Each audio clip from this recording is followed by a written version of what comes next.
Can Muhammad be in contradiction to the message of Jesus who came before him? I'll say it again to you. It's Allah who's confirming the previous prophets. Muhammad never makes such a claim. That's it. No, Muhammad doesn't have to follow the teachings of Jesus. So no. Yes, he can contradict what Jesus taught? Yes, All right. So first, before we get into this, man, number one, I want to ask you, have you seen all the drama that's been going on, bro? I don't do drama, mate. That's good. You haven't seen the stuff with me and hijab? Yeah, the copyright thing. Yeah, I've seen it. Yeah. You've never copyright struck me when I've come to your lives and like posted this stuff on my channel. I've never had to ask you that. Yeah. You think it's weird? People are different. I don't. People are people, man. People do what people do. I'm not bothered. That's true. All right. Well, I'll tell you why I believe. Oh, go ahead. Before you do, let's clarify something else. Sure. The last time I was on your show, you mute and kick me. Did I mute and kick you? Eventually, yes. Carry on. Wait, what was that for? Because people think I ran away. People think I left. People think I'm the one who left the stream when I didn't. But anyway. You wanted to get kicked. You made me do that on purpose. I wanted to get kicked rather than explain myself. You muted me, so I couldn't speak, and then you kicked me. That's because you were talking over me and you wouldn't let me talk, and I was trying to answer you, and you wouldn't even engage, bro. No, you brought out a red herring that had nothing to do with the conversation. You thought not true. It was nothing to do with the conversation. It's not true, huh? Would you like to run it again? Let's run it again, no problem. Okay, so my question to you was it problematic if Paul was teaching something that different to the disciples of Jesus, yeah? Yeah, you said, because we were comparing Paul and Muhammad, and you were saying that what makes Paul a liar is that he contradicted the teachings of Jesus and the apostles. So then I asked you, okay, so whoever contradicts the teachings of Paul's and the apostles and Jesus, that they're a false messenger. You said yes. And then I asked, okay, cool. Right. So was Muhammad in line with the apostles and Jesus? And that's when you evaded the question. No, that's where you muted me. No. Okay. So I'll respond now. It's not a problem. Okay. So if somebody claims to be following the teachings of Jesus, yeah, like Paul was claiming it, and the disciples of Jesus obviously were claiming it, but the Prophet Muhammad wasn't claiming that. Yes, he was. Okay. So well, he wasn't. Where does the Prophet claim to follow the teachings of Jesus? He says that he came confirming the teaching of Jesus and that he was upon the same religion as the prophets before him. Where did he say that he's being told what to say and do by Jesus? Well, that's not what this is limited to. If he's saying that if he's saying that he is confirming the message of Jesus, that means that he cannot be contradictory to the message of Jesus. Wouldn't you agree? No, that's not what he's doing, and that's not what he's saying. Okay, Muhammad, peace be upon him, never ever claimed to be following the teachings of Jesus. He could confirm, well, Allah, should I say, confirms that Jesus before him was a messenger sent by him, but nowhere does Muhammad, peace and blessings be upon him, make the claim he's receiving information from Jesus, he's receiving revelation from Jesus. But Paul makes that claim. Okay, so Muhammad doesn't make that claim. So then you can't bring into a conversation with regards following the teachings of Jesus, because Muhammad never claimed to. I disagree. So if you are in confirmation, when the Quran says that it is in confirmation, it's a confirmation of the scriptures that came before and of Jesus. No, this is relevant, Hamza. Let me tell you why it's relevant. Okay. Yes, please. Let me just tell you why it's relevant. If he's saying that he is coming, confirming the message of Jesus, can he be in any way contradictory to the message of Jesus? Oh, okay, understand something. The teachings of Jesus was different to the teachings of Moses. Was it contradictory? To the teachings of Abraham. Okay, it's that each had their own Sharia. See, what you're doing is trying to do an internal critique on my position, yeah? From our position, Muhammad never made the claim he's following the teachings of Jesus. Paul made the claim. So why didn't you address the claim I said? If Paul is not following the teachings of Jesus, then he's unreliable based upon the teachings of the disciples, yes or no? If he's not in conformity. No, Hamza, no. To answer your question straight away, no, I disagree with you right here. But Hamza, you didn't answer. I'm about to tell you. You didn't answer what I just asked you. Okay, I asked you if the Quran is saying, because I know you believe it's from Allah, but Muhammad is the one reciting that. If Muhammad is claiming to be a confirmation, no, it's not. if Muhammad's claiming to be a confirmation of the previous scriptures, can he in any way be contradictory to the teachings of Jesus? I'll say it again. Allah is the one who's confirming what came before. Allah is the one who's confirming Isa al-Masih. Allah is. Muhammad is just revealing what what Allah's telling him. Okay, in our position. Okay, so I'll say it again to you. Muhammad never makes the claim he's following the teachings of Jesus. Never. Okay. Yeah. So that's not an answer. Claim he's received. One second. Right. He never makes the claim that he receives revelation from Jesus. Never. Okay. Paul does. Paul does make this claim that he's receiving revelation, that he saw him on the road to Damascus and then for 10 years received revelation from Jesus. So he's making this claim. The disciples of Jesus who walk with Jesus, of course, make the claim they're following the teachings of Jesus. So if there's a contradiction between those two people who are both making the same claim, that's why it makes it problematic. Muhammad doesn't follow the teachings of Jesus, never claimed to. Okay, so Paul making the claim that he follows the teachings of Jesus, if he contradicts the teachings of Jesus, he would be false. I agree with that. Now, I need you to answer what I'm asking you. Hamza, notice how you're cutting me off, dude. Come on, man. You got to let me get it out. I just answered you. No, you didn't. You did not answer. All you did was say, well, he never made the claim that he's following the teachings of Jesus, so this is not applying. That's not what I asked you. I'll say it again to you. No, don't say that again. Let me just ask my question again, please. Go ask your question. Okay. So my question is, so you're saying it's Allah. I don't believe that. Muhammad is the prophet. No worries. Muhammad is the prophet of Islam. And he's making the claim that he's coming, confirming the message of the prophets before him. So my question is, can Muhammad be in contradiction to the message of Jesus who came before him? I'll say it again to you. It's Allah who's confirming the previous prophets. Muhammad never makes such a claim. That's it. No, Muhammad doesn't have to follow the teachings of Jesus. So yes, he can contradict what Jesus taught? Yes. Did Jesus teach the Hajj?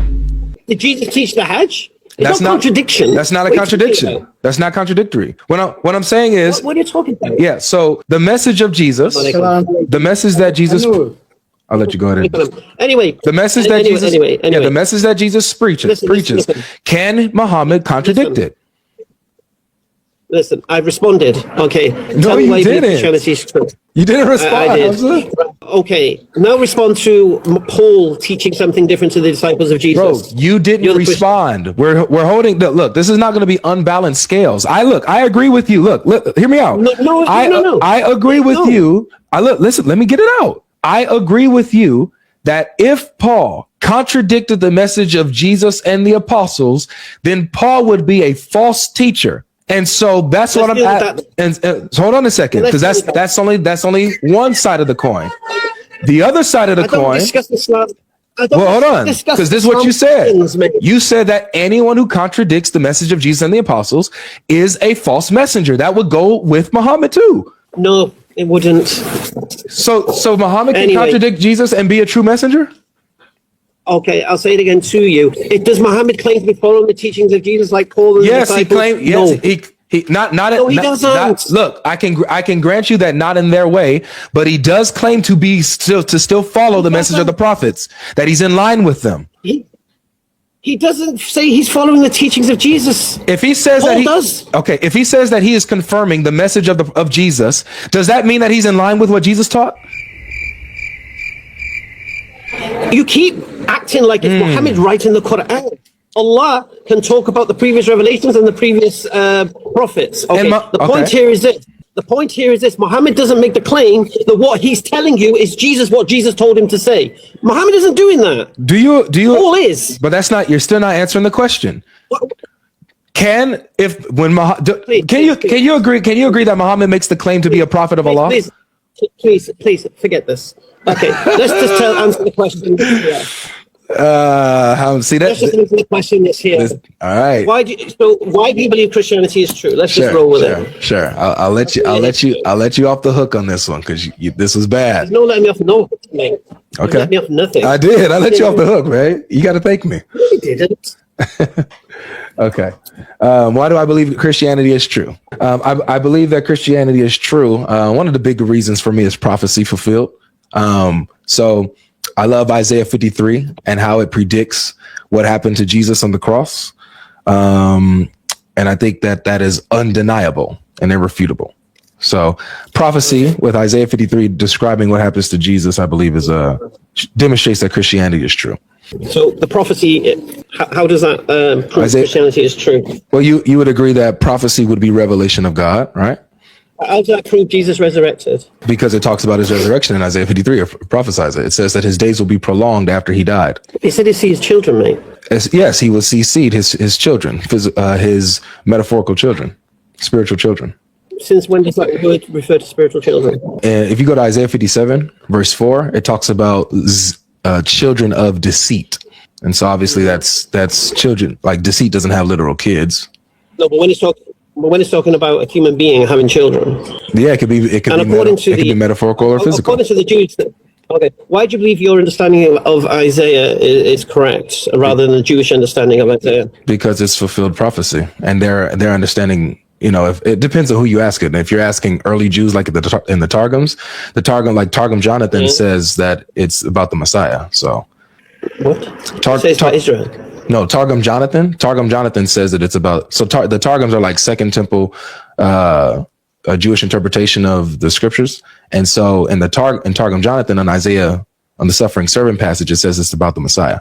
If I speak to any Jew, they'll say the suffering servant's Israel. That's not true. If you speak to a Messianic Jew, they'll say that the suffering servant is the Messiah. Okay, if we speak to Tovia Singer, he'll tell you that it's Israel. If we speak to Josh the Jew from Speaker's Corner, he'll tell you that. Every Jew I've ever asked about this question as to what is referred to in Isaiah 53, they always say it's Israel. Yeah, they're wrong, because anyway, if you ask Radar Apologetics, Eduardo, he's a Messianic rabbi, he'd tell you that it's about the Messiah. Yeah, so it's not necessarily concrete, is it? There's differences of opinion with regard. Not really. What if you're wrong? No. So like Hamza, that's like me saying if I go to a Quran only Muslim and say does the Quran teach to follow the Hadith? They'll obviously say no. But you ask Sunnis, they'll say no. Yeah, the Quran clearly says go to the Hadith. So would that mean that that's not definitive? You wouldn't say that.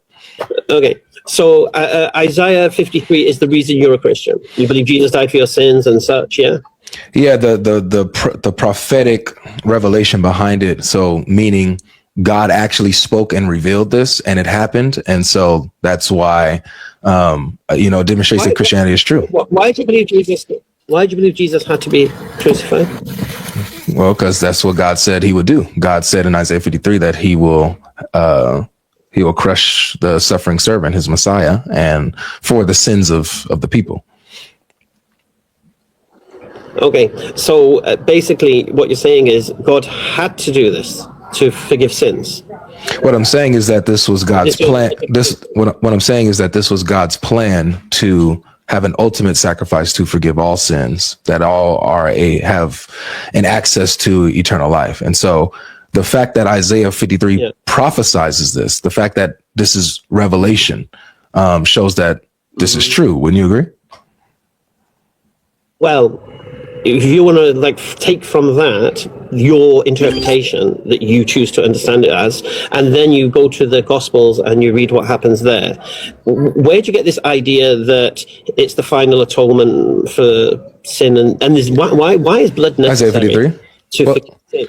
Well, why is blood necessary to forgive sin? Yeah. That's a different question.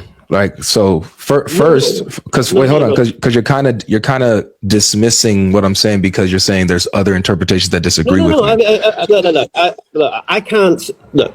If you're saying that's how you understand Isaiah 53, yeah, that's how you understand it. Okay, so now I'm trying to conclude it to understand. So you see a prophecy, you go to the Gospels, you see what Paul says or whatever it may be, and you come to the conclusion that Jesus was the final sacrifice. So, is that the end of animal sacrifice, or what does it mean? Well, so if you're trying to conclude, would you agree that I have a good reason to believe in Christianity, since this is a prophecy about the Messiah? I'm pretty sure someone could argue against you on Isaiah 53. I'm pretty sure. With what arguments? I don't know. Let's see. 1 second. I think Cora's here. She might be able to answer. Oh, Cora? Yeah, I think Cora was about. Yeah, she might be, because they deal more in this type of thing than I. Okay, so would you say that I have at least from where you stand now, does it look like I at least have a good case if this is prophecy and it's looking like it's about Jesus, that Christianity's true? I don't because I think the Gospels is full of self-fulfilling prophecy. So I feel that the authors of the Gospels have manipulated history to look like it's fulfilling something that may have been prophesied. So, but why? But on what? Like, why? Like, what is your evidence for that case? Okay, there's many cases. Let's say this one specifically, King Herod killing the babies in Bethlehem, for example. No, but I'm talking about specifically Isaiah 53. Like, how no. Is it that they're matching these details on purpose to, like, how are no.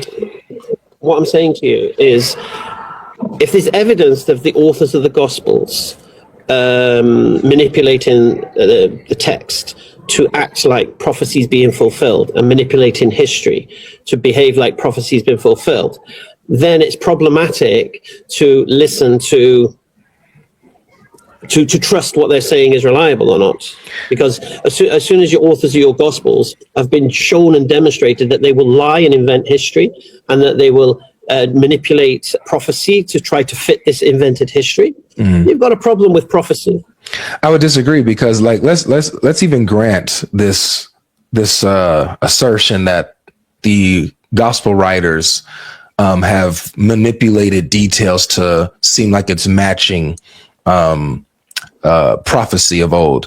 How would that follow that in this case that's what they did?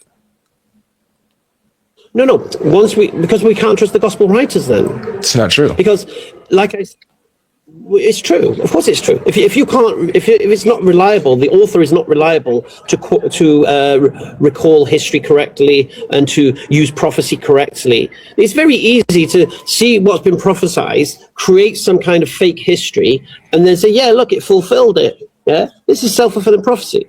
Okay, once you realize the authors of Gospels are doing that, you got a problem. Yeah. So again, even if I were to grant the assertion that there are a couple times that the authors have done this, that doesn't follow that this was this case. You have to prove that. And so, okay. Yeah. So you're saying that if the gospel authors lied in one place, that means that they're liars in all cases. Or you got reason to believe that.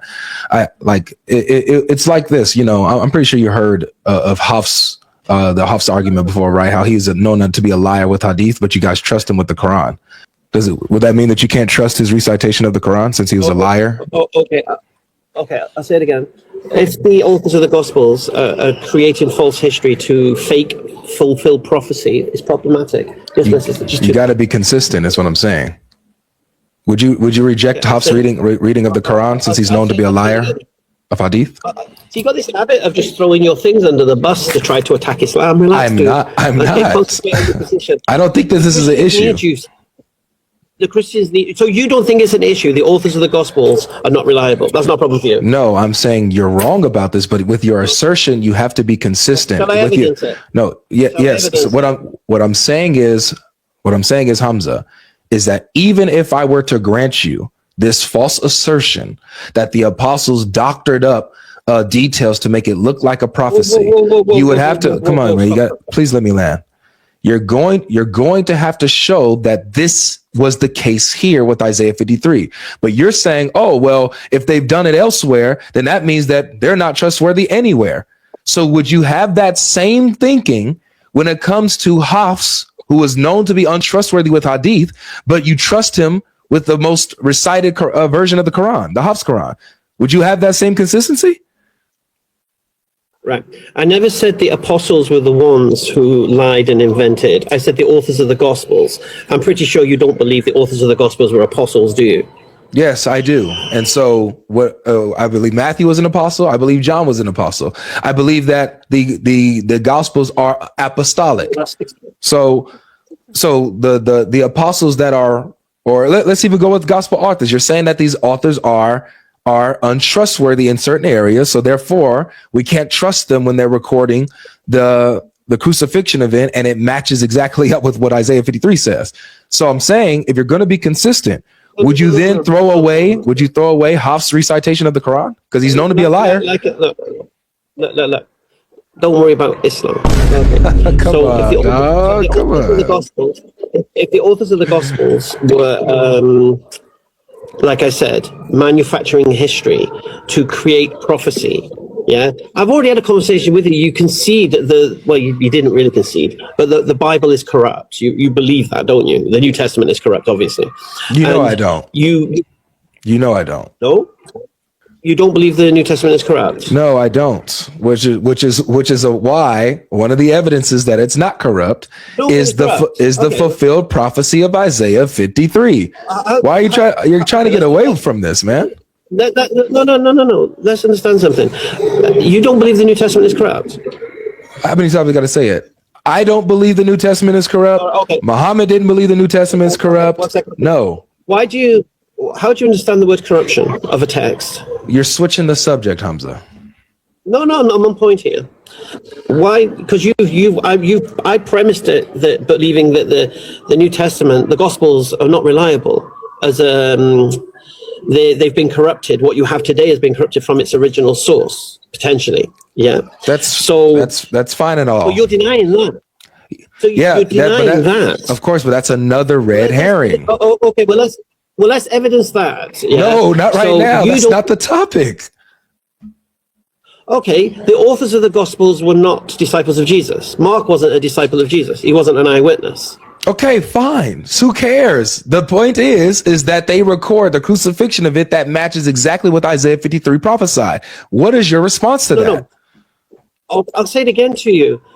You don't care whether or not the authors of the Gospels are inventing history and creating a self-fulfilling prophecy. Prove it. Prove that they invented this history in regards to Isaiah 53. It's only your interpretation of Isaiah 53. Prove that I'm wrong. Based upon just evidencing. If the authors of the Gospels are manipulating the text, yeah, we just evidence. This is what we're evidencing. Prove it. You only know what happened with the crucifixion. You only know what happened in the crucifixion because the authors of the Gospels tell you. Okay. If they're not reliable, how can you know what happened? Okay, prove that the Gospel authors made up this story that just so happens to match up exactly with Isaiah 53. Prove that they doctored that to match that. What's your evidence? Okay, I'll say it again. So you accept that the authors of the Gospels were doing that, yeah? No. Well, okay. All right, wait. Let me ask you this. I demonstrate they were. No, because I do not care about red herrings. I care about what I'm talking about. Let me ask you this. Do you agree that, at least on a surface level reading, that when you look at Isaiah 53, that it matches up with the crucifixion event of Jesus in the gospel accounts? Do you believe Jesus was ugly? That no one wants It doesn't say he wasn't. It doesn't say he was ugly, but it does say that he wasn't special to look at. He wasn't special to look at. Well, Isaiah 53. Yeah, he wasn't special to look at. He had no appearance that we should desire him. So what? 1 second. Who has believed our message? So let's see why the Jews believe this is Israel. I don't care. Who about has believed our message, and to whom has the arm of the Lord? Well, yeah, keep going. Sorry, keep going. Okay.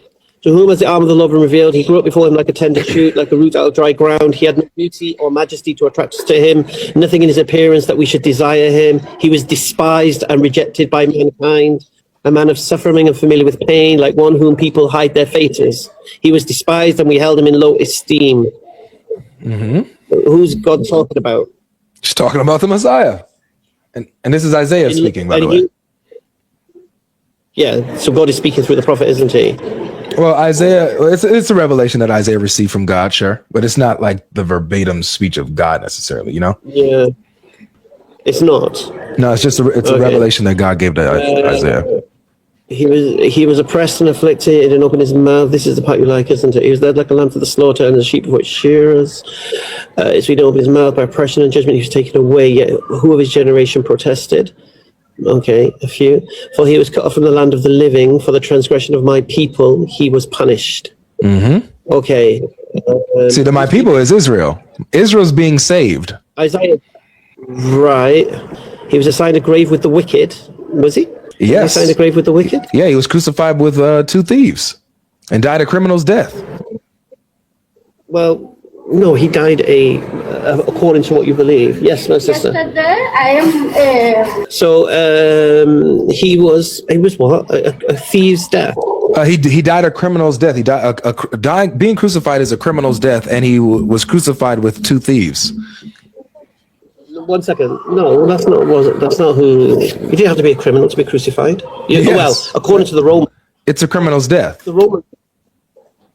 Okay, a criminal is not somebody who breaks the law, is it? The Romans, What? they crucified traitors. Yeah. Yeah, that crucifixion. To be a traitor would be a breaking the law. That's treason. No, it would be rebelling against Caesar. Right. That's breaking the law. That's a criminal. That's a crime. So anyway, listen. So he was assigned a grave with the wicked, but he wasn't. Yes, he was. And with the rich in his death, though he had done no violence, nor any deceit in his mouth. Mm-hmm. Yet it was the Lord's will to crush him and cause him to suffer. And though the Lord makes his life an offering for sin, he will see his offspring. He will see his offspring and prolong his days. Mm-hmm. You see how he will see his offspring, meaning he will see those who followed him, and his days will be prolonged after he was crushed. No, that's what you're saying. That's what you're saying. That's what it says. No. Well, no, the word doesn't say that. It's same price. You can just swap it over. Yeah. I'll be honest, I've not really done an eisegesis or exegesis on this particular passage, so. Sure. But can you see where I'm coming from, though? At least I'm doing it as we go. I'm doing it as we go. Yeah, I don't mind us reading through this and like breaking it down and showing you why I believe this. You know? No. I would have to go away to break this down to understand it. Why?